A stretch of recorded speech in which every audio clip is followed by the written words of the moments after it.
Hello and welcome to Cherries Red Army, wherever you are in the world. We hope you're having a fantastic week. This is Cherries in Focus, episode 5. But I want to start off with this on this video. You've been absolute superstars since day one of Cherries Red Army. You've supported the channel through the socials, through the likes, and we are 1 subscriber away from 1,700. We could do it on this video. So thank you very much. Do subscribe if you're new around here and keep smashing those likes just like you have been all season long. You're cracking and we've got a cracking show for you tonight, cracking guests, and we're going to review that West Ham 1-1 draw. Tyler Adams, that release clause has been triggered. Is he going to come to the Cherries? Well, we will see. We'll look forward to that first away game at Anfield versus Liverpool. We've got match predictions. We've also got your interactive chat going on as well. We'll show as many messages on the screen. And one of our guests might have a little FPL challenge. So if you're into the FPL, that's coming along as well. I don't want to waste no more time. So let's get into it. It's Cherries in Focus, episode 5.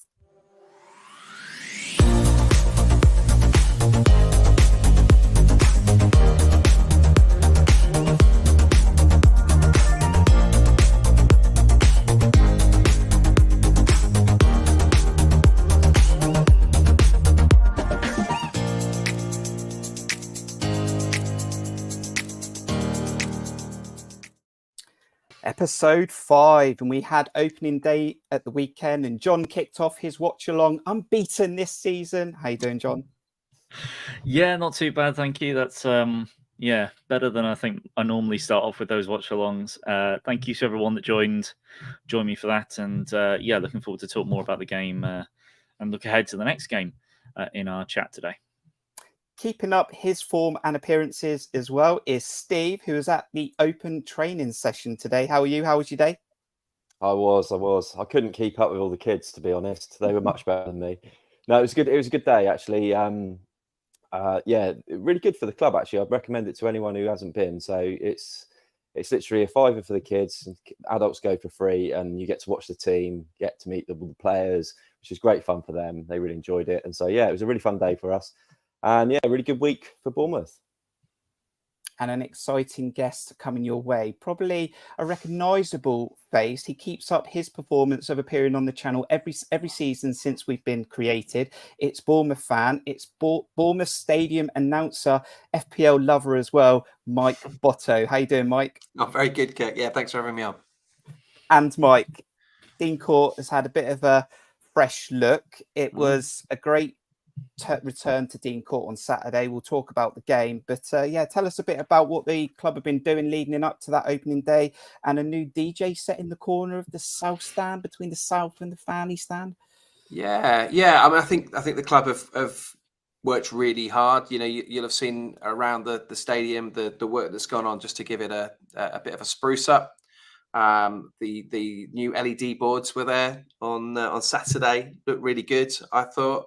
I think they're trying to make every bit of the stadium pay. And in terms of your match day experience, they're working really hard on that. They've put a lot of time, money, and energy into it, which is great. There's stuff there that I've been pushing for a long time. There's ideas that they've brought to the table, and I've said, let's go with it and give it a whirl. And some of it will stick, some of it won't. But the addition of a stage which will develop and grow and we'll be able to utilise throughout the season, was a welcome one. 17th season for Mike Botto, and we had Chris Billam-Smith as the fans champion as well. So it was a great opening day, and we didn't lose, which we'll talk about. Let's see who is joining us on YouTube and Twitter this evening. We got Foster, who's going to be watching this back later. Chris Hubble, how are you? Mark Cole, Mark Singleton, saw you in the North Stand. Great to see you. We got Carol Toller, Cameron Meach, Mark Davies. Evening all.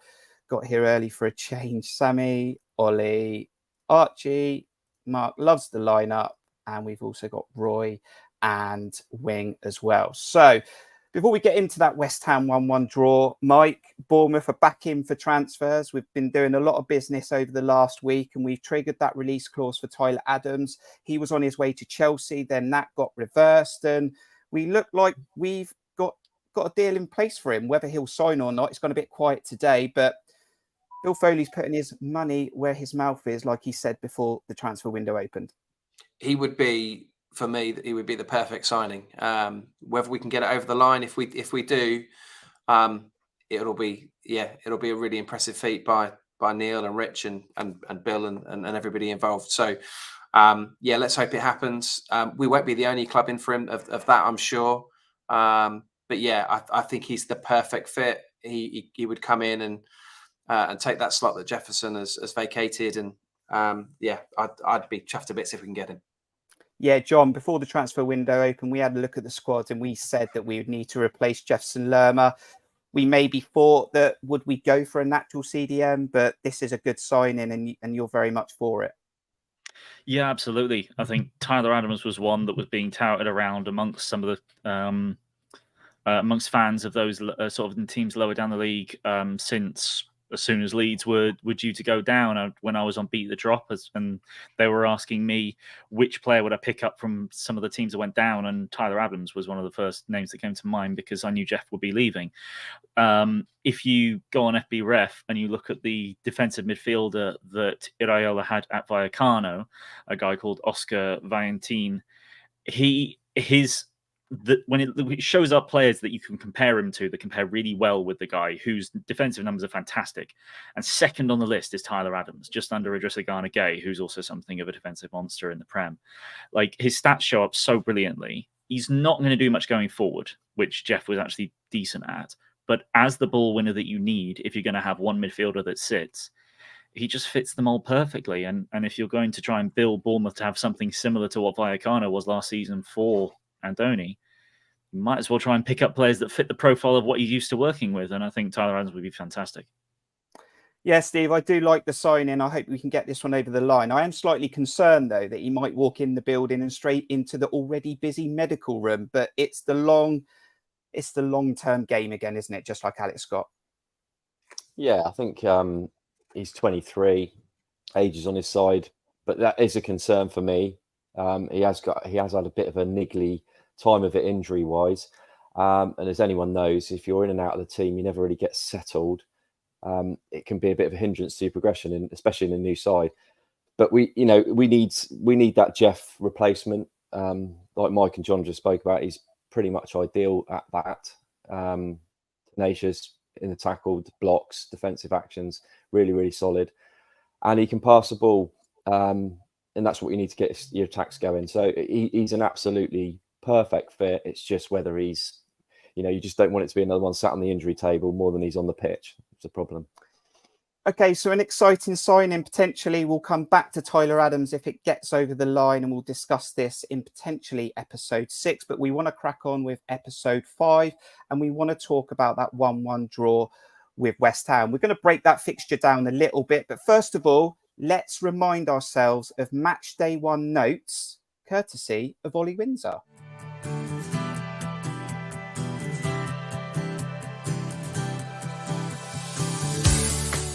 On Saturday, AFC Bournemouth faced David Moyes' West Ham United at the Vitality, where Cherry striker Dominic Solanke salvaged a late equaliser for the Cherries in what was the first Premier League outing under the new boss Andoni Iraola era.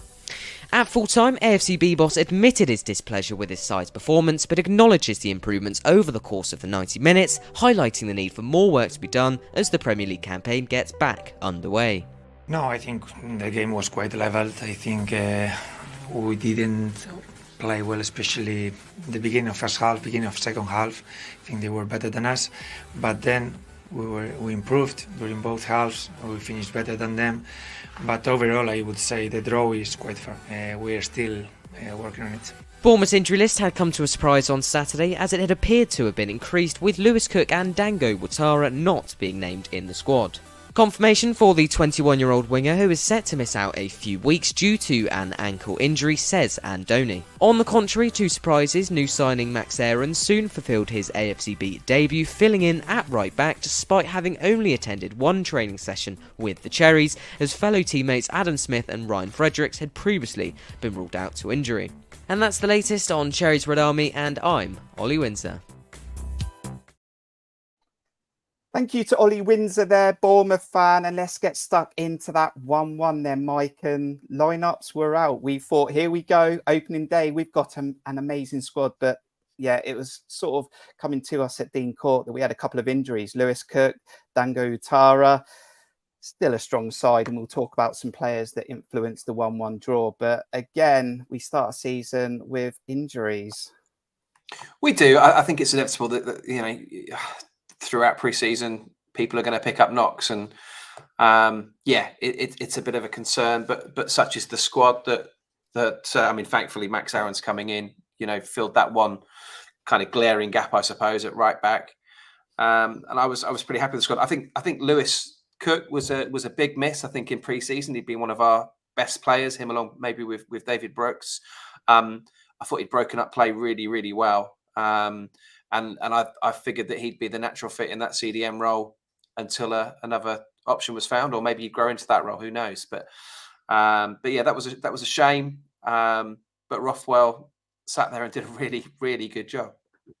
Yeah, I think we'll talk about Rothwell in a minute, Steve. But that first half, I think as Bournemouth fans, I was very excited. I haven't been this excited for a home game in a long time. And we know what we're hoping to see under Andoni Iraola. We'll probably have to wait for all of the box of tricks. But the first half wasn't as busy as it could have been. There was a lot of passing between our centre-backs. But possession, as I said to you on Saturday, it sort of switched hands a few times in that first half. Yeah, I mean, it was a typical start to the season for me, but you know, it was littered with probably mistakes, sloppiness. We're trying out new things, trying out a new style. We were looking to go direct quite a lot, cross-field balls. I noticed Zab was playing a lot of cross-field balls to Jayden first sort of 15, 20 minutes. Jayden had one go straight under his foot. I mean, there was a few little mistakes, and these things are going to happen start of the season. You know, we got a process going along here, and Andoni's going to be working them day in, day out to get them into this new system, get it all finely tuned. So yeah, it was a typical, you know, first game of the season start, but we grew into the game, and we were like Andoni said in his piece, we ended the game by far the better team, who looked like really the only ones who were going to win it, to be honest. John, we saw it in pre-season, this directness with Andoni to try and get the wingers in behind the fullbacks. Neto a few times tried to pick out Jayden Anthony, and Jayden Anthony's control was not on it at all. And then the other side, David Brooks was trying to use his body, but very close to the touchline in the fullback. And it was quite tough to watch at times in that first half, but you can see that they were trying to adapt a style that had been tried in pre-season a bit. Yeah, I was kind of confused, to be honest, by a lot of what I saw in the first half. I mean, I knew there wasn't going to be a lot of like that really kind of intense pressing that we saw a decent bit in pre-season, because West Ham don't really care too much about passing it around at the back. I mean, our PPDA number was very low, but I can only remember a couple times where Zuma kind of got caught on the ball a bit, and Christie got really up in his face, and we forced the ball to go out or them to play long. But you know, the whole point of the press was just make them hit it long, and our centre-backs absolutely, completely and utterly nullified Antonio, which was fantastic. But when we had the ball at the back, quite often Neto just stood on the ball and ended up just lumping it to Anthony. And that's not Iraola's game plan. It can't be. I understand the point of it is that Anthony is sort of like has the best chance in terms of going up against Kufal, who's not that tall, but he lost that battle completely most of the time. And, you know, the point of these long balls is, as you mentioned, Kirk, to put the ball in behind to allow your wingers to run onto it, not to put it to the guy's head so that he fails to, you know, and try to battle it out with the defender. It just means you're going to lose out most of the time. So things got better in the second half when it got more chaotic. That's what Iraola said he wanted. He wanted more chaos than control. And we were far too controlled in that first half, but just having it at the back and doing nothing with it, which sounds incredibly familiar to O'Neill and Parker ball. So that was what was left me so confused from most of the first 60 minutes. And then he pulled a bit of an O'Neill, or pretty much any Bournemouth manager, threw on all his attackers. On came Cliver, on came Moore, on came Semenyo. And Moore didn't get a lot of it, but I think Cliver in parts impressed, and Semenya was the player that everyone had on their lips at the end of that game because of his ability. And he wasn't taking wide areas like Brooks was. He was starting in the right channel, taking the ball deeper, and then turning and bombing on with it, like a lot like what you saw Cunha did for Wolves against Man United last night. So there were some things to be pleased with in the last half an hour, but I think the first hour was just not Iraola ball at all. So that was what was confusing. But I mean, we'll see a very different game plan, I'm pretty sure, against Liverpool next weekend. Mike, before we get into the goals for both teams, Steve mentioned it on a previous episode that although West Ham haven't spent a lot of money, lost Declan Rice, they have got the core squad of what they had last season that achieved a European trophy. And they could bring that. They understand what David Moyes is asking of them. They had the best chances in that first half, hit the post, we got away with it. But they are a good side, even if they haven't spent any money at that point. They've now obviously recruited James Ward-Prowse and Alvarez, but they weren't available Saturday. Yeah, I think they're one of the most experienced squads in the Premier League, one of the oldest squads, and they've got a pretty steady squad that they've had over the last few years. It hasn't changed a great deal, and by comparison, we have a fairly young squad. So and a new coach at the helm. So it was always going to be a tough outing for us, and we, as the boys say, we grew into the game. Steve, I want to talk about someone. We were talking about Tyler Adams potentially coming in, Lewis Cook injured before kickoff, and Joe Rothwell got him on a free last season, and he stepped up to the plate at times last season. Remember his corner kick for Senesi's goal at the Emirates, and a player that can drive with the ball, and he had a very good game. Let's be honest, he tried to carry the ball and lost it when Bowen stuck it in from 20, 30 yards. But Joe Rothwell had a very good game Saturday. Yeah, and I felt really gutted for him because he's obviously been asked to play that position because of the injury to Kirk. Because I haven't seen him in pre-season play that position. He's sort of been in front a little bit. And that's what he likes to do. He likes to get on the ball and he likes to drive. And he did that on the end of his own box and unfortunately got caught. But take that out of that incident in isolation. The rest of the game, I thought he was superb. I mean, he was up and down. He was everywhere. He was driving with the ball. He was having shots. He hit the bar. I thought he was quite clearly man of the match. And I know what people are going to say about this. The guy that gave the ball away for their goal, it feels a bit weird giving them man of the match. But I think if you take that out of his complete game, I thought he was superb. I really did. And Mike, the only thing he hasn't really brought from Blackburn is some of these statistical numbers that he got in the Championship. And he nearly scored on Saturday when we were chasing the game from a crossbar that kept it out, really. And that's something I think he said in his post-match interview that he wants to add to his game this season. But we know he's probably going to play deeper at times.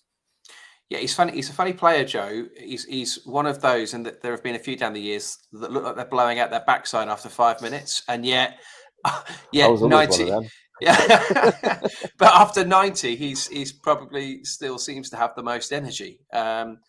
He came close, didn't he? The keeper was nowhere near it. At that being a couple of inches lower, it would have been a goal and one hell of a goal as well. He'll be keen to add to that. I'd like to see him in a slightly more advanced role, and if we make a signing of Adams or somebody else comes in or Lewis comes back, then perhaps that will enable him just to free him up to drive a little bit further up the pitch. John, I was pretty content with Saturday, considering it's new era, first game in the Premier League, didn't lose. But if I'm going to be ultra critical, and Joe Rothwell is in this conversation a little bit, my God, did crosses frustrate the hell out of me. And sometimes where we got the opportunity to angle the crosses in, we were then floating them from an angle that just takes it out for a goal kick if you don't get it absolutely spot on. Crossing was highly frustrating at times. Well, corners again. And who would have thought after all that complaining that we kept hitting the first man? We basically never hit the first man, but we'd never find a Bournemouth player. There were, how many corners would we have? We had double figures at least, and it was thankful that West Ham only had 4, because we could have been a lot more dangerous with our history at defending set pieces. But yeah, crosses were very frustrating. And considering when Max Aarons is fit, when Kirk has got a slightly better, he is able to bomb on as much as we want him to. Iraola of Vallecano showed that having fullbacks that bomb on and produce a lot of crosses is incredibly important to hit the way that his team attacks. So I've got to hope those fullbacks are better at crossing than most of the rest of the players that put crosses in the match on Saturday. I think the reaction in general to the game, though, was a very mixed bag, I think, amongst the fan base, because I could understand a number of people being a bit underwhelmed based on what they'd heard of hearsay of what Iraola ball is like, and maybe seen a bit of what we've done in pre-season, versus what maybe a lot of people who have listened to the Iraola, which I haven't got round to yet, but the Iraola podcast on AFC Bournemouth's channel, and I think Iraola there mentions, just be patient with us because it's going to take time. And I totally understand that, and I think that's absolutely correct. So your expectations could have varied wildly going into that game, and let's be fair, Bournemouth got lucky. Like we looked like the most likely to win that game at the end, but our goal, whilst I think we'll see a lot of that this season, because I think that's what Dominic Solanke's instructions will be, is to make sure you're always ready to pounce on a loose, on a shot that gets hit off the keeper, and that's what we need him to do. The way that it got to him was, I mean, even David Moyes spoke about how lucky it was, and they had the best chances in the match. They hit the post twice, and yeah, I think I'm pleased with the draw, a little disappointed with the performance overall, but I understand it's a work in progress. But yeah, I think I called the draw, and I'm pleased that we got it in the end. First draw in 22 football matches for AFC Bournemouth. And I was mocking Jon to happen eventually. I said that's exactly what I said, wasn't it? Yeah, bound to happen. Here come the goals then, Steve. Bowen punished us when we tried to dribble out from the back, but we worked hard. I thought Iraola was proactive. Some substitutions were forced, but then Semenyo, who had a fantastic cameo, very energetic, very direct, scuffed his shot, but it led to Dom Solanke getting a chance to take it around the keeper and score. And if there's a player we wanted to get off the mark this season, Dom Solanke scored 6 last season, none in pre-season, wants to prove himself to those people who don't think he's a striker naturally, but off the mark, it's a great start for Dom and for us. Yeah, absolutely. I mean, I said before, I think he's the best finisher we have at the club. And if you want that, like you say, if you want that to fall to anyone, you want it to fall to Dom. And he was very composed. He could have just snatched at it, hit it straight at the keeper, but he didn't. He took his time. He went round the keeper nicely and slotted it. And okay, there was a massive slice of luck, but Semenyo came on and he came on and he had a lot of purpose in his game, a lot of drive, and he just wanted to get at the defence. And it's one of those. It's the old adage: if you don't shoot, you don't score. And okay, it wasn't Semenyo that scored, but it's someone else that profited. You got to give yourself chances, and if you don't, then you're not going to score. So it's a slice of luck, but I feel on the balance of the game, we deserve that. We could have been. I suppose there's an argument to say we could have been out. We could have been dead and buried if their chances had gone in that hit the post. But we rode our luck and we got our little bit at the end. So I think on the balance of the game, really, because we were the stronger side second half, I think a 1-1 draw was fair. Mike, you've got to be very careful when you speak for the fans, but I am confident to say that Solanke is a fan favourite, and I think we all want Dom Solanke in this starting 11. I know, and the fans that watch this channel know, that it gets very boring when I talk about Dom Solanke not being that natural number 9 or being obsessed with the 6-yard box. But what did he do Saturday? He scored a goal inside the 6-yard box. He does a lot of work off the ball. He brings players into the game. He very much will fit the Andoni Iraola style, but we do need more than 37 goals this season, I think, and Dom needs to add more than 6 what he got last season.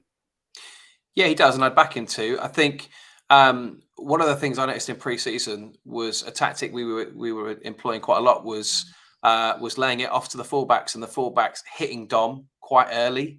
A very different approach to that we've seen over the past few years, and I'm not sure that's a strength of his game in terms of hold up. It maybe in terms of target man hold up, he's got good strength on the ball with the ball at his feet, but with the ball in the air, that's perhaps not a natural strength of his. That's one he's going to have to work on to fit the style of play. I think, there were several great examples on Saturday. The David Brooks volley all came from him kind of holding two players off by the corner flag there, and threading it through to Aarons, who laid it off to Brooks, and that volley nearly went in. The goal was vintage Dom. He's very cool and calm with the ball at his feet. Strangely cooler and calmer at the ball at his feet when there are players around him, I think, than in a one-on-one situation, perhaps. But yeah, I think you're right. I think he's held in really high regard by Bournemouth fans, because fans love nothing more than a player who puts a shift in for 90 minutes, and nobody can say that he doesn't do that, and he's done that consistently now for a good while for Bournemouth. So yeah, he's first name on the team sheet, I would assume. So at full time at Dean Court, we did ask for your 3-word match report on X. Got to keep calling it X because apparently it's not Twitter anymore. So Jon Spark was straight in. He's meant to be on his watch along, but he was straight in on air going, let's be patient. Chris Cook said happy with that. More to come. Chris, great game drawn. Sammy Nell, not 3-1. It's going to happen this season, Sammy. Make sure you stay positive. Mark Cole is gone, not too bad. Barini need a striker. Decent first showing, says Will. Carol, better than losing.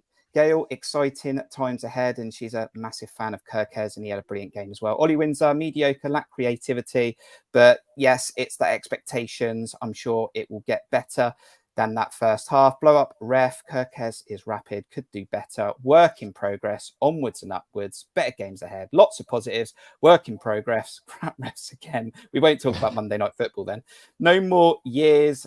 Semenyo, different gravy. Never gave up. Deserved the point. Let him cook. Sustainable attacking periods. Improve on it. It was decent. Semenyo needs minutes. A fair result. There's quite a few here, guys. Fair and equal. Yeah, work in progress. Glimpses of potential. Work in progress. Work in progress, which is the name of our episode 5. And John, any that you like there? I mean, I reeled off enough. It was positive to not lose, get a point on the board, because we know there's a tough fixture list coming very quickly.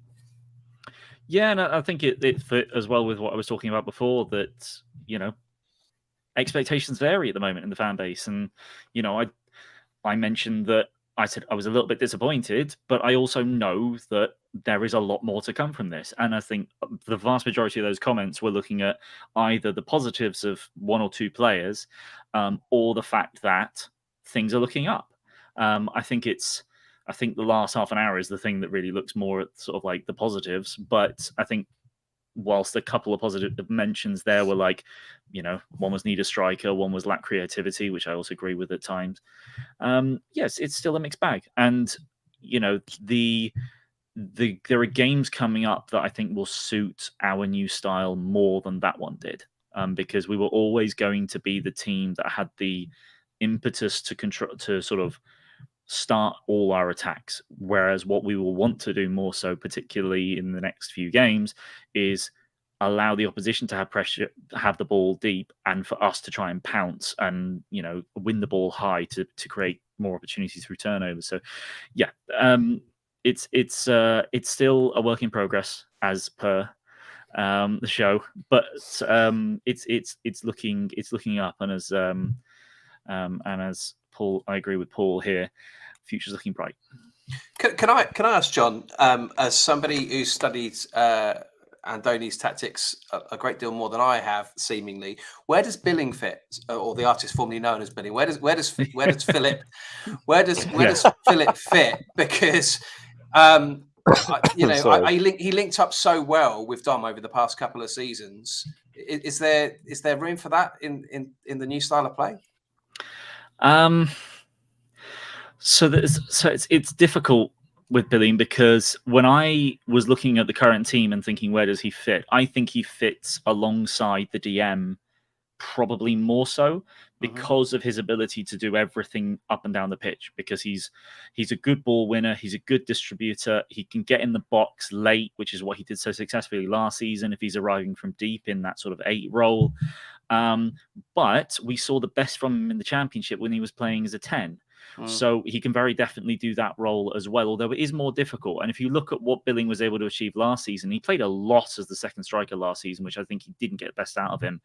His creative numbers fell off a cliff in terms of his actual final product, because he only got 1 assist last season and he got 7 goals. Whereas in the Championship, he did the double-double. He got 10 goals, 10 assists from a 10. Yeah. So I really do think it may be a little bit of an issue in terms of where billing goes because you've got players that are a little more specialised. Like Alex Scott, I think we're all earmarking as that role next to the DM when he gets fit. Hamad Traore, I really want to see him start as a 10 at some point. And I think that is it. I think if Traore plays, he should be as the 10. Right. But then I think Christie is earmarked by Iraola as a fantastic 10 because of his work rate, whereas Billing could play literally any position in that midfield 3. So yeah, it's going to be a difficult one, but I do think the 8 is probably the better position for him all round. But a lot of people will get frustrated that he won't get the goal and assist numbers from that position that he could in a 10. So yeah, he could play in either of them, and it's going to be an interesting puzzle for Iraola to fix. I do wonder how many weeks it will take us to not say Billing, but yes, he is Philip. You and me both. Yeah. So the game of 11,000. I know. Well, it was a very awkward moment in that lineup because I knew it was coming. But yeah, we'll up now. Exactly. We'll all catch on pretty quickly, hopefully. So it was 1-1 at Dean Court, but we weren't the only game in the Premier League. Game week 1, and your scores on the doors were Burnley 0, Man City 3, Arsenal 2, Nottingham Forest 1, Sheffield United 0, Crystal Palace 1, Bournemouth 1, West Ham 1, Brighton 4, Luton 1, Everton 0, Fulham 1, Newcastle 5, Aston Villa 1. Wow, they were very impressive on Saturday night. Brentford 2, Tottenham 2, Chelsea 1, Liverpool 1, Manchester United 1, Wolves 0. And what that does, Mike, is take us nicely into our half-time show segment before we move on to Liverpool. With you being the FPL, I don't know if you're a king, but you love your FPL. Enthusiast, maybe. You've got a little bit of fun for us. So if you do the FPL in the chat, do get involved. I have no idea what's coming. I'm a bit scared. But Mike, you take over this show at this point and tell us what's going on. All right. So what I tried to do before the season started, I had my team, which was my main team that I've picked for the season. But I also tried to pull together a squad of players that have been on the books at Bournemouth at any one time or another. And there are 15 players currently that you can transfer in. There were 2 more, but Surridge and Steve Cook have both left, so you can't transfer them in now. But there are 15 players available on the FPL game that you can have as part of a squad. So I thought we might just see how many you boys can come up with. And just I assume it's not goalkeeper to striker or anything like that at all. So I'll tell you now, there's a keeper, there's 4 defenders, there's 8 midfielders, and there's 2 attackers. Oh, wow. Should we go? Yeah. Go for it, Steve. Josh King. Oh, no, Josh King's not. Where's Josh King? He's at Luton, isn't he? He's at Luton, isn't he? Is he? Well, in which case, there's 16 then. In which case, there's 16. I haven't spotted that. Come on, Mike. Really? Has he gone to Luton? When did that happen? That was Aaron Ramsdale's last the keeper. Oh, dear. Okay. So, all right. So you've got Aaron Ramsdale. Okay. And Aaron we've got King Ramsdale's there. the keeper. Yeah. Okay. Come on, John. Need to find this. Anyone in the chat? If you're in the chat, we're trying to fill up a squad of FPL players that have played for Bournemouth. You do the obvious ones. Throw them in there. Help us out. Yeah. My mind's gone. We just do Newcastle. Well, I was going to say Nathan Ake. Nathan Ake. Yeah. Matt Ritchie. I'll say Callum Wilson. Get that one out of the way. Callum Wilson and Matt Ritchie. Very good. Mark Collins. And he who must not be named. Indeed. Yes. Yeah. Is he still there? Yeah, he's still on the books. Right. He doesn't have a number though. Mark Collins says Danjuma. Danjuma, yeah, absolutely 5.5 million midfielder worth a look. He's in my team. I think I stumbled across his name, and I think he's still on Nottingham Forest books. Is it Harry Arter's? He's still Harry Arter is there. Wow. Yeah, that's a lovely. I couldn't believe he was still there. He's got 0% ownership on the game, but he is on there. So you're missing a striker. There's 4 midfielders and 3 defenders that you've not found yet. Steve Cook's gone to QPR, isn't he? Yeah. Come on, chat. We're trying to rely on you here. We've got about 3 minutes to win this competition. Otherwise, Mike takes the win. Sammy just wants to mention that she misses Harry. Yeah, we all do. No. And we've got that one. Come on, give us a clue, Mike. Danny Ings. We need some clues. Danny Ings. That's your other striker. Right. So your strikers have gone now. So now we're looking for midfielders and defenders. 4 midfielders and 3 defenders. 2 of the defenders are at the same club. Oh, wow. Nat Do we Phillips. know what part of the table we'd expect Nat them to be in Phillips. when It's the league Nat- gets going? Do you know what? I haven't even spotted Nat Phillips. That's a bonus. If this was okay. if Nat this was Phillips. Family Fortunes, there'd be a buzzer going off, and you'd have won a weekend spa break there, John. So yeah, Nat Phillips wasn't part of my list either. That is good one. Tyrone Yeah. Mings, God bless him. Mings. Mate, I hope you're doing well, Tyrone Yeah, Mings. yeah. Bad Yes. injury at the weekend. Okay, How many so left? you got 2 defenders that are at the same club, and you've got 4 midfielders that you've not picked out yet. Who do we feed a lot? Lorient. No. I'll tell you what. dunno. I'll let you know. I'll Hang let on. you know that the 2 defenders. Oh, obviously. are- Sorry. Hang on. Oh, go on, Jeff. Okay. Yes, Jeff Lerner. Yeah, Lerner. of course. Yes. 2-7. Yeah. How did I not get that? Yeah. Come on. If you give How us many's one that of the be? That was defenders, do you think we'll get the other one? Well, just Yeah, give us the probably. club. I'll give you the Just give us club. the club. Palace. You got 2 defenders at Palace. That's what I was just thinking. Joe Ward. Joe Joe Ward. Ward. Yeah. Ah, And one more at Palace there. Is there another defender? Oh, at- Nathaniel at Klein. Palace? Nathaniel Oh, Klein. yes. Very Great good, shout. Steve. Very good. All right, Well 3 to done. find then. 3 I'm to loving this. find. Can we keep doing this all night? All We midfielders. might need a bit All more help, though, midfielders. Mike. They've all been on our All books at one time or midfielders. another. Let's have some clubs. 2 of them were on loan. Oh, nice one from Mark Cole. Harry Wilson. Harry Yes, Wilson. Harry Yes, Wilson's very one. good. So Love 2 it. to find, Who's the lads. kiddie who's the kiddie from Man City? He's not back there, is he? Winger. No, he's He's not. playing I know in who you're League thinking One. of. The winger. That was he. Yeah. Yeah, he's playing in League One. We have got 1 minute Oh, to yeah. close this out because Liverpool Preview is coming, guys. 2 to What's find. What's the One clubs, Mike? one came on loan to us from Chelsea. One came on loan to Yeah, us. that's gonna Chelsea. test you. Right? Oh no, he's not. Bertrand isn't in the Premier League, No, is he? he's not in the Premier No. League anymore, is he? No. No. One He's came to still us at on loan Leicester. from Chelsea, and one came to us, and one was with us as a kid. Oh Christ! Oh, Yeah, I've Mark got you, Davies Davies, went I've got you here. Bertrand. 1 minute countdown, guys. We've got 1 minute. From Can we get a Chelsea. Can we get a letter? We're just getting more cheeky here. Can we get a letter of the surname? This is like my kids playing it. Yeah, come on, boys. Can we get their initials? You could do Jack this. Jack Cork. Well done, Mark Cole. Jack Cork Well came on loan done, to Mark Cole. Chelsea. Yes, of course. Yeah. One That's a left. great shout. Still at And one Burnley. left. to 30 find. seconds. This is like TV. There's an advert Never- coming. Where was the What other was one? the other from? clue? Sorry, So Mike. he was on our books, but I don't think he ever played for us.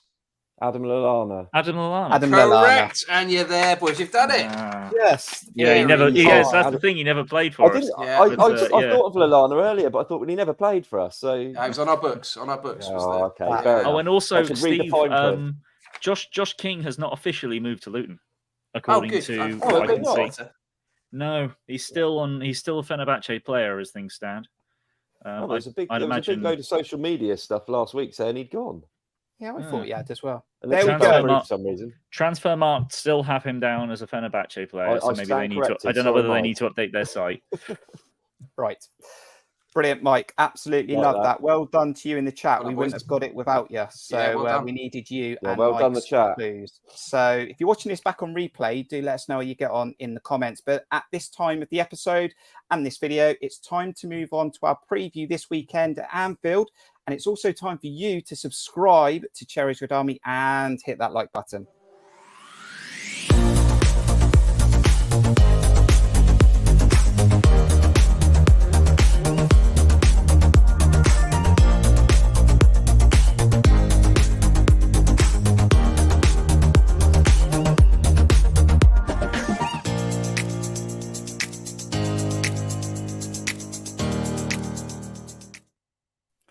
Let's get it out nice and early, shall we? Let's go to Anfield on our first away day of the season. 3 p.m. kickoff on Saturday. Mike, we all know what happened last season. This is a new era, but it would be nice to go there on Saturday. Give Liverpool a game because I think they're in a little bit of a pickle as well. I'm reading today that Salah might be interested in a move to Saudi after he came off against Chelsea with a little bit of the hump. So maybe a good time to play him. Yeah, maybe. I mean, there are big gaps in their midfield. I mean, that was apparent on Sunday watching the Chelsea game. Their lack of a holding midfielder. They've obviously gone after the lad that's gone to Chelsea today. They've gone after Lavia, but it looks like has he gone to Chelsea, or looks like he's going to Chelsea as well? Yeah, they all want to. They all want to go to Chelsea. I'm not sure what the draw is, but they want to go to Chelsea. So yeah, perhaps we can exploit that. But realistically, we probably go there in hope rather than expectation, don't we? Yeah, I mean, Steve, talking to Chelsea, that was Liverpool's first opening day result, 1-1 at Stamford Bridge. They took the lead. Salah thought he'd given them a 2-0 lead. That was cancelled out with VAR. Chelsea got back in the game. Then they thought they had taken the lead, and that got cancelled out by VAR. And it was an even game in the end. And they pick up a point just like we did. But they are struggling in the transfer market. I mean, I've seen Liverpool fans quoting us today saying we spent £30 million more than them. And you know, we've apparently got a stadium the size of their shed. So, you know, Liverpool are not completely in a place they wanted to be at the start of this season. No, they're not. It's been a bit of a struggle for them to bring players in. I know they've got obviously Szoboszlai and McAllister in the midfield. But then they like Mike's pointed out, they haven't got a DM in there. And he's already said, it was apparent. And what I also found, I mean, I didn't watch all the game, but I saw sort of big majority of it. I thought Chelsea really hurt them out wide from wide areas. They're playing those two wing backs, and Chilwell kept getting in. He had numerous chances that came from one side to the other, and he come in backstick. And I thought that was a real sort of weakness we could maybe look at exploiting, because Liverpool just didn't. They just looked disjointed, and that was it looked as though it's their work in progress, I guess. They're having a bit of a transitional time. They've got some new names in. You know, some stalwarts have gone out of club. Some reliable players like Milner and Henderson have now gone. Fabinho, that was their midfield. It's a completely new bunch of players getting to know each other. I thought it was a bit weird because they had like Gakpo in there, sort of in a more deeper midfield sort of role. Yeah. So it's all a little bit sort of square pegs and round holes to some extent with Liverpool. So I think there's chances to exploit them, definitely. John, it feels like panic's setting in a little bit. I mean, they got a really good deal from McAllister for 30 million. And I'm like thinking at the start of this window, this is Liverpool. This is what they do. They get players on a good deal and then they go on to be very, very good. Just like Salah. I don't know how much Salah cost, but he didn't cost anything that you'd expect today. But they are now scraping around trying to pay 100 million for Caicedo, and they're trying to get Lavia for 60 million. And it all seems to be a recovery package now. Yeah, I was actually watching a Fabrizio Romano YouTube video today about Brighton's search for their Caicedo replacement for a kid from Lille, I think it is. And the French media immediately said that Liverpool were apparently interested, even though they have no interest at all, just bring up the price of the player to Brighton, because everyone knows that Liverpool's desperate for a DM. So I think every club is going to just say that Liverpool are interested in theirs. A little bit of a joke at the moment in terms of the transfer market, unfortunately, for Liverpool. And yeah, I didn't really, Szoboszlai and McAllister are great signings. I didn't realize those are the only two deals they had done this entire summer. And that was before they had any intention to lose Fabinho and Henderson, who have obviously moved on to the Saudi League. So, it's a really interesting one at Liverpool. I still think their attack is really good. I think their depth in attack is frightening. But yeah, the midfield has a massive hole in it.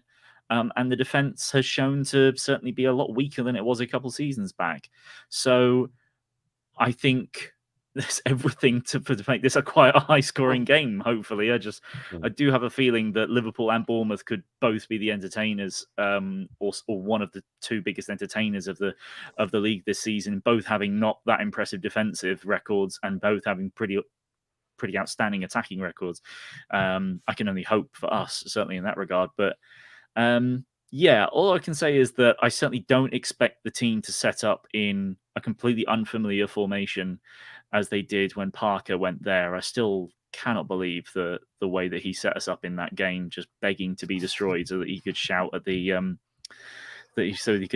owners, only for them to turn around and go, "Well, screw you, you're off."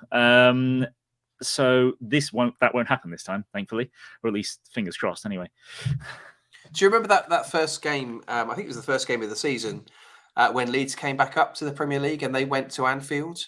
I think it finished 4-3 to one of them, but it was one hell of a game, like Yeah. a basketball match. And I wouldn't be surprised to see something similar this Saturday. It'll be entertaining. Yeah. Well, Yeah. that's what I'm thinking about this season. I don't want us to get relegated, but I want us to go into these games and just have a little bit of a go and don't try and nullify them, because they will break you down. Naturally, they do break you down. And I do wonder if Andoni does bring out a bit of his magic for this game. He was trying to just get a job done on Saturday, get a point on the board, and wonder if we will be a little bit more proactive this weekend, Mike. They've got a lot of talent. We know this. On their day, they can turn it on. And Mo Salah thought he got off the mark last weekend, and he's going to be the threat as long as he's happy enough to play on Saturday and he hasn't fallen out with Klopp and he's not on his way to Saudi. He is the man that can get goals for Liverpool. And looking at those stats, Mike, 300 games for them, 186 goals, 80 assists. We've got to try and keep him quiet and make sure he doesn't get in between Senesi and Kirkes. Well, we need to hope that he's still on pens, given his record there.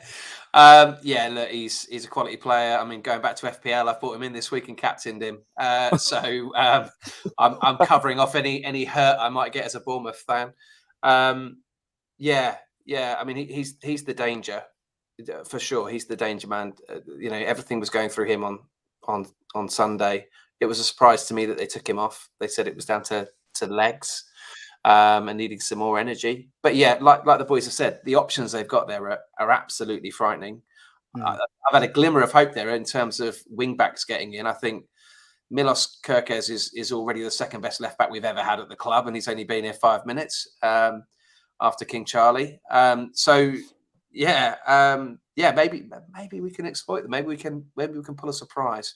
If you've left me, I'm gonna leave this podcast with a spring in my step, lads. Going. I think Warren Cummings might have something to say to you, Mike. Yeah. Not Premier League, though. No. True. I was thinking on Saturday, actually, have we finally replaced Charlie Daniels? Rico had a go at it, but I think we finally got there. I think Kirk is going to add goals. Look, he'll leave us exposed at the back at times, I think. But I think if we're going to play an attractive style, I think we can deal with it. Let's just take a look then at the tactical coach board that we have on these episodes this season, guys. What I've done here is I put beside the teams that played in the opening day fixture. So it was Alisson, Robertson, Van Dijk, Konate, Trent, McAllister, who's going to say it? Szoboszlai, Gakpo, Salah, Jota and Diaz. That's sort of what SofaScore is putting them as. And I think, Steve, you mentioned that Gakpo played a little bit deeper as well. Yeah. In our formation, then, we're not going to just move all the players around or try and predict every position like we did last week. We're just going to maybe look at it and see if we'd make any changes. So last weekend, it was Neto, Aarons, Sabani, Senesi, Kirkes, Rothwell, Billing, Christie, Anthony and Brooks. Steve, Solanke up top. Steve, where would you make changes, if any? For me, if Liverpool are going to set up like that, I don't like to say this, but I probably might change Brooks and put someone with a bit more pace there. Just purely because I felt like Gakpo was all over the show. And I think Robertson was left exposed at times, really was. And I felt there was a lot of joy down there. So, or even just give someone, put someone over there with him with a good bit of pace who can get down the side. Or, well, you got Aarons, I suppose, who can come in and overlap with him and get crosses in. So I really think that's a danger area, a good area for us, a bad area for them. I can't see Gakpo playing there again. I just thought he was so poor for them. So, I mean, apart from that, I wouldn't tweak too much at all. I think, like you say, Kirkes is going to get up and down. It gives Salah something to think about going the other way. And I think he can deal with Salah. I really do. I think he's got some really good defensive attributes. Maybe, I don't know. Come the end of the game, I thought everybody did well and everyone grew into that game last week. So, but judging on the first half performance, it's only really going to be your wingers, I think, that's going to be too much of the change there, Anthony and Brooks. And that's dependent if you want to go for pace on the counter. Do let us know your thoughts in the chat. John Semenyo, has he put his name in the hat? I mean, it's a cameo off the bench. It's a different type of fixture when you're chasing the game and the opposition are dropping deep, trying to hang on to a 1-0. But does Semenyo throw his name into the ring this weekend? I think for a lot of fans he will have done. And if if you were to look to bring on someone with a little bit more power and pace on that right-hand side, as Steve talked about, then Semenyo, I think, is pretty much the only candidate to put on the right-hand side. Obviously, we might have talked about Ouattara, but he's out. So the only real candidate on that right-hand side, I think, would to do what Steve talked about is Semenyo. I see someone, Phoenix in the chat, mentioning that he'd put Traore in instead of Christie. I wouldn't be against that. As I said, I really want to see Traore play. For any of you that are fans of the channel Football Daily, they put out a 10 wonder kids that could explode this season video. And it wasn't Alex Scott that was in that list. It was Hammer Traore that they put in that list. Because actually, stats-wise, even if he barely played, he showed up really well. So in the second half of last season when he was with us, it's just a shame with that injury. So could see him being put in there at some point. For me, I have to say the player that really unfortunately didn't leave the pitch with much credit from the last game was Anthony. I think it wasn't I don't think it was really his fault to a lot of extent. I talked about how I don't know why we played so many long balls to his head against Kufal against West Ham, and I just think he just didn't really get much of what I want to see out of him in that game. And Trent can be got at defensively, so you could stick with Anthony because he'll do the work rate to track with Trent, I think. But if I want someone to get at him, I'd probably rather play Kluivert there, who was my pick to start against West Ham.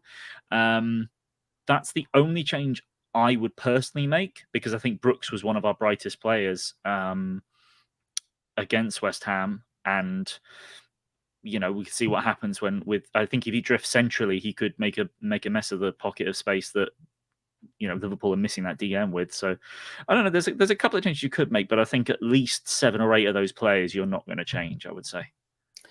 Yeah, Mike, if there was another sort of thought that I came away from Dean Court with, is I was a bit surprised that Traore didn't get a run out, but I think some forced changes in the second half maybe stop that happening. But I am leaning towards Anthony coming out this weekend, and maybe Kluivert starting. I mean, I think I need to see a little bit more of Kluivert. I think, am I worried about his strength? Maybe, but I think he can be really lethal if he gets in behind, and he's shown in his previous sort of seasons at other clubs that he's got an eye for goal. I think in a game like this, personally, I'd probably see Kluivert as more of an impact player off the bench. I think we're going pretty toe-to-toe if this is our lineup anyway. I mean, the cautious part of me would, as good a game as Rothwell had, if you're going toe-to-toe, then you play Rothwell and you hope that he dominates the midfield and has some good runs there and can break through the lines. But I'd be tempted, if Lewis Cook is back, I'd be tempted to bring him in and have him sit. And I think that Anthony on that left-hand side does give you the work rate. He's also very good at tackling in their in the final third of the pitch, in a way that I don't think is natural to Kluivert. I haven't seen enough of him to know. So I'd probably err on the side of caution. And if we're chasing the game or we want to change things up, he's a great option to come off the bench. Well, we'll leave it as that for the moment. There's some really valid points in there. I would not be surprised if it's unchanged. And do let us know your thoughts in the comments if you're watching this back on replay. What we do know is we're still going to have quite a few injuries. At the moment, 7. Will Lewis Cook be fit? Hopefully. But we are still going to have many injuries. So it's probably not going to be far away from this, guys. He didn't train today either. Didn't train? No, because you were there. Watching he didn't train. And you were today. watching Andoni collecting all the footballs, or someone was collecting the footballs for him. He had a bloke doing it for him. Literally, just one guy picking up footballs and giving them to Andoni. Brilliant. I think it's worth also look. There's a bit of a clamour, I think, to jump on Jayden and maybe have him drop out and look at changing that up off the back of one game. We're one season, we're one game into the season, if this had followed a run of games, then perhaps that you wouldn't be so quick to be making that change. I think you need to remember what's gone before with Jayden. And to be fair, I think you can see why Andoni likes him. I've never watched a training session before today, and he was standout. He was everywhere. He was just hunting everybody down. He was really clinical when he needed to be. They were doing these little drills where they were sort of mixing it up. One side was defending, and they had to keep the ball. The other side was trying to score, and that's all they had to do: keep the ball and score. And he was just when they swapped round, he was doing both sides of the job really, really well. And I think that's why Andoni likes him. He really, really puts in a shift in training, definitely. In Jadon's defence as well, he did play at fullback in that final pre-season game, being utilised because of the shortage of right backs we had as well. So he does a team game a lot as well. And I think we, again, do like Jadon Anthony. We just, at times, just see that he struggles. But like you say, Mike, it's only game one and more to come. So let's see what happens. Look, that lineup will come out at 2:00 at Anfield on Saturday. And now we come to the moment that you love in the chat. It's your 60-second warning for that score predictions. Anfield, Liverpool versus AFC Bournemouth. What do you think the score will be?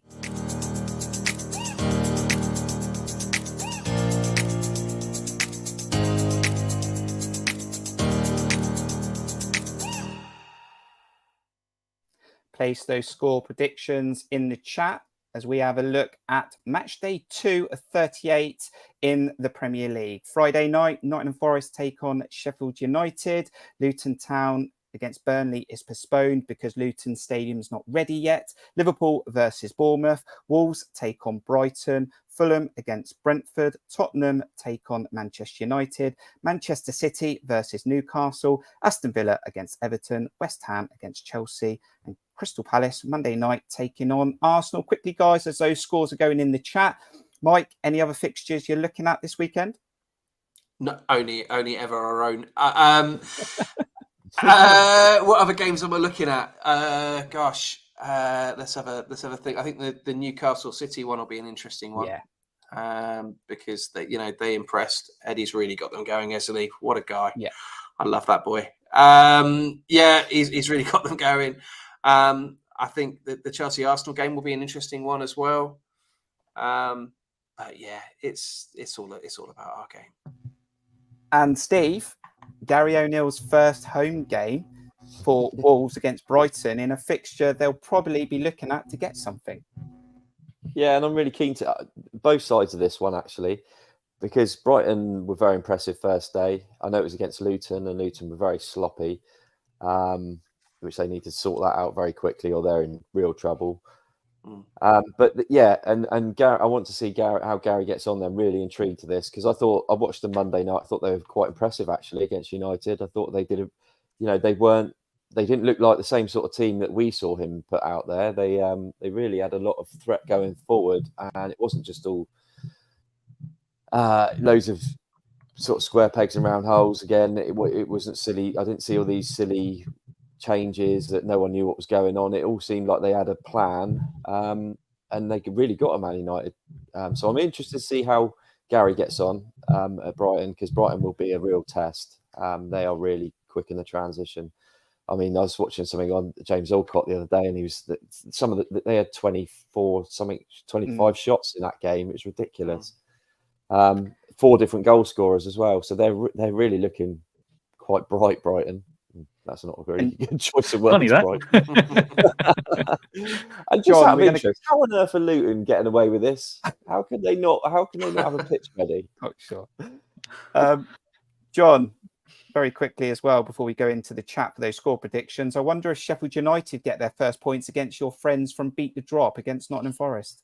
Yes, my friends from Forest Fan TV, who had a little interaction with them on Twitter as well, and me saying that Match of the Day have officially confirmed that the bow and arrow celebration definitely belongs to Jon Solanke, because he literally fires one in the opening section, and they were coming back going, excuse me, I think it's Brennan Johnson's. I was like, he wasn't even playing football professionally when Dom Solanke was firing that arrow for the first time for Bournemouth.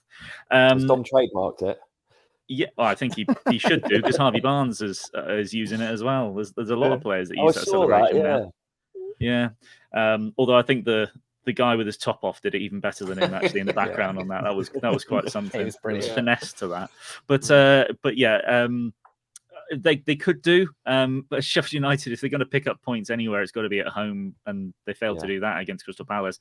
They've got a decent chance doing it against Forest, who are a team that I think a few are worried about this season. Because, I mean, they've only signed 2 players. I mean, that's about 20 short of where they should be at this point in the start of the season. But yeah, for me, it's just I'm once the game against Liverpool is over, I'm getting back here because I want to catch that Man City Newcastle game, because that should be an absolute cracker. I may have underestimated Eddie Howe yet again. Right, let's do it. Haven't City got to go and play the Super Cup as well in the week? Yeah, midweek. Right? Yeah. Come on, Eddie. Right, let's do it, shall we? Score predictions. Right, I'm going nice. No, I think we see a little bit of Andoni Iraola in this game. I think this is the start of what we might see more often this season. I am going for 2-2. We got a 2-2 a few years ago, I think, at Anfield. We got a 2-2 at Anfield a few years ago, didn't we? Yeah. So I'm going for 2-2 goals. Mike, what's your score prediction on Saturday? Oh, lads. Look, I think we lose 4-2, but we come out with our heads held high. There'll be goals, lots of them. From Mike. Stu Seddon has gone for 2-2. Carol Toller going for a draw. Sammy with the best shout of the night, 9-0. Bringing the average 2-2 back. for Cameron Meach. Ollie Windsor is 2-1. Chris Hubble's also going for a 2-1. Alan is 2-2. Paul Mel is going for Liverpool 2. AFC Bournemouth 3. Mark Simpson's going for 2-2. Mark Cole's going for 2-1. Is coming back in with her proper prediction of 3-3. So goals all round here, Steve. What's your score prediction? And you went for goals last weekend, mind. Yeah, 0-0 after last week. I think, I think we are going to see this at some point, this sort of basketball style match. I'm sort of, because it wasn't that case last week, I think it'll be goals, but I don't think it'll be loads. And I'm going to with Mike, I think we'll be on the wrong side of a 2-1 or something like that, I'm going to say. Okay, John, a couple of losses, a draw from me. We need your positive score prediction to finish episode 5. We will have a go, though. I don't know why you'd come to me about positive. Everyone was predicting wins last week. I predicted a draw, and so what's going to happen this week?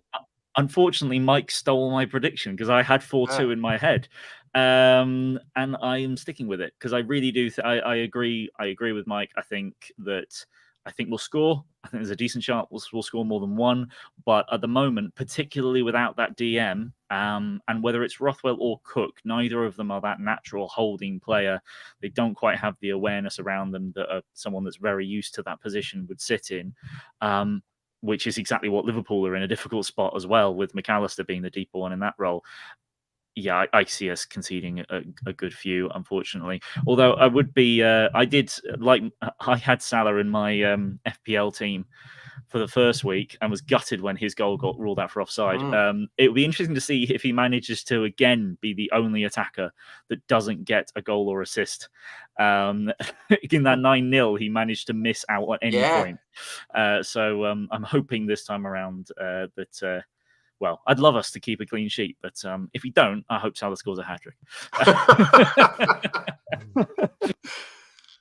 Right, that's our score predictions. If you're watching this video back on replay between now and kickoff, thank you very much. Do let us know your score predictions in the comments. We are trying to keep these streams under an hour, but it is in the transfer window still, so we're having these reactive conversations. But as the season gets in, we'll try and keep these under an hour, but we do enjoy these interactive conversations we have with you guys live as well. Perfect opportunity as well to really say thank you to you fans that support the channel, pay monthly, donate to the channel, and we've had new monthly members this week, new donations. Thank you so much. You can support the channel or become a member at buymeacoffee.com/Cherries Red Army. Details in the description below, and just smash that like button is just as important for us because it helps this video grow between now and kickoff. So what's coming up this weekend? Sorry, Steve, 2 seconds. This weekend, there's not a watch along because John's at the game. So we'll have a match day vlog coming out at Sunday at some point. I'm staying overnight. So Sunday at some point, we'll have a match day vlog. Steve? I was just going to respond to Mark Singleton's question there. And yes, Senesi was at training and he was very impressive. So he looks fit as a fiddle to me. So it's been a great episode. Great stream this evening. John, see you Saturday. Looking forward to it. Thank you very much. Yes, absolutely. Looking forward to seeing everyone there. Steve, also look forward to seeing you there. Have a good rest of the week. Can't wait for Saturday. Yeah, absolutely. The car's just been fixed, so I'm on my way. Mike, thank you for coming on again. We know Pleasure. you're a busy man, and it's great to have you on straight after that opening day. Do give us a plug for the FPL podcast that you do, and thank you very much. Yeah, look, the podcast. Look, the podcast is rough around the edges, lads. It's a podcast we started 4 years ago now, with my brother. He was struggling with his mental health and said he needed a project. I jumped on with him and a mate, and it is called the Fantasy Threesome FPL podcast, which draws followers from beyond fantasy football. You might be surprised to hear, but yeah, Fantasy Threesome. Look us up, give us a listen. We'd appreciate that very much. And yeah, keep up the good work, and thank you for having me on. Thank you very much. And thank you to you, the fans, for checking out this video. Do take care. Look after yourself. If you go into the game, safe trips. Get behind the boys. I think it'll be a little bit of fun on Saturday. Win, lose or draw. Let's have a little bit of fun. Let's see what we can do at Anfield this time round. Until the next video, until the next episode, we'll see you on the next one. Up the cherries. Up the cherries. Up the cherries.